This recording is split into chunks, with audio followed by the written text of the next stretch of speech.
Hey coin collectors, and welcome to DC Coin World International Coin Channel. Today we're going to talk about the 1974 United States 1 cent coin, the Lincoln Penny. And here it is right here. And we're also going to talk about how in 1974 the United States thought about, and some people say almost went to, aluminum pennies. And aluminum is an interesting idea for making a penny. We don't really have any lightweight pennies like that, but we do know that the new pennies, the current pennies, this one right here is one of them. In 1982, they moved to zinc pennies. So this is a zinc penny inside with a copper plating. It weighs about 2.5 grams. The pennies before 1982 weighed, if I can say weighed, 3.1 grams. And they had decided in 1973 that they were going to make a run of 1 cent coins. They made, actually, at Philadelphia Mint, they made 1.517 million aluminum pennies. And then those aluminum pennies weighed 0.93 grams. In other words, this weighs 3.11 grams, the regular penny from 1974.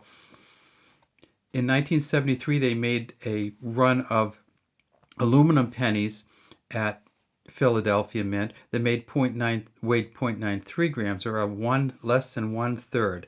Is there any reason or history for making aluminum pennies? Well, copper got really expensive in the 70s. And so it ended up costing more. It still does cost more to make a penny than it is worth.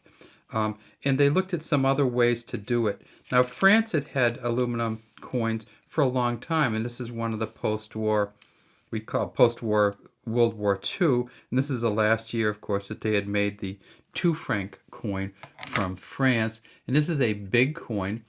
And even though it's huge compared to the penny, it still only weighs 2.2 grams.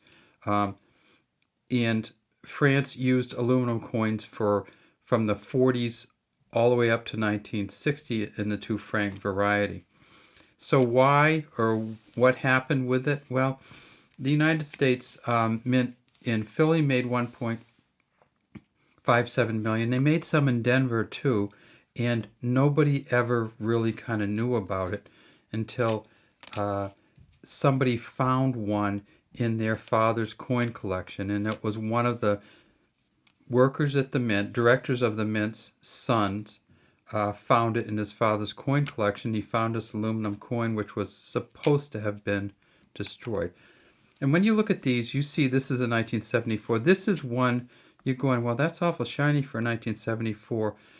It is the copper, but what happened was we had a proof set, a mint set, which broke, and it had all this junk on it, and so we just took it out. But look at the difference between a circulated 1974 and a regular 1974, and then look at this one here. We have just beautiful hues on this.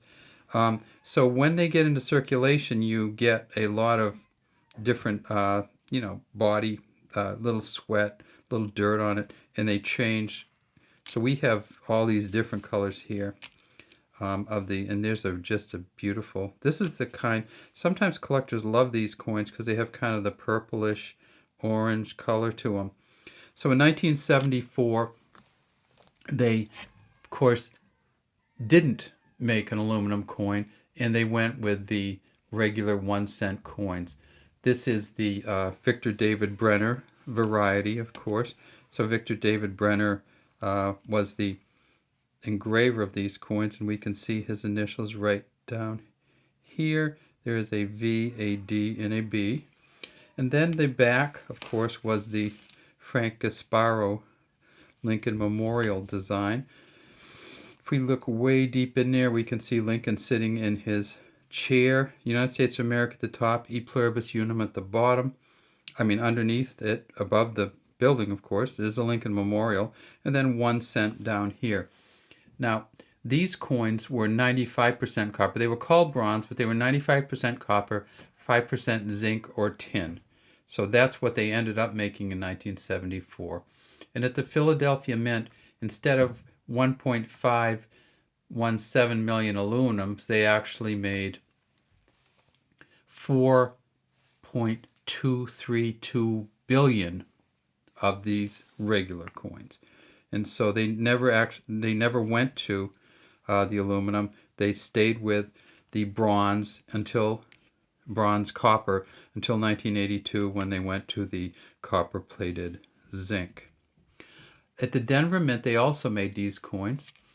Oh, and I should say, at the Denver Mint, there is one known variety of the aluminum coin, and it's unclear to me exactly where that is now. I've been trying to look and see who has it. The Philadelphia Mint coin that they found actually is, the United States government took it back, saying it was illegal to possess. So if you have an aluminum coin from 1974, it's not clear whether you want to tell anybody, because it is illegal to possess. At the Denver Mint, of the regular coins, they made 4.5 billion. So, four and a quarter billion.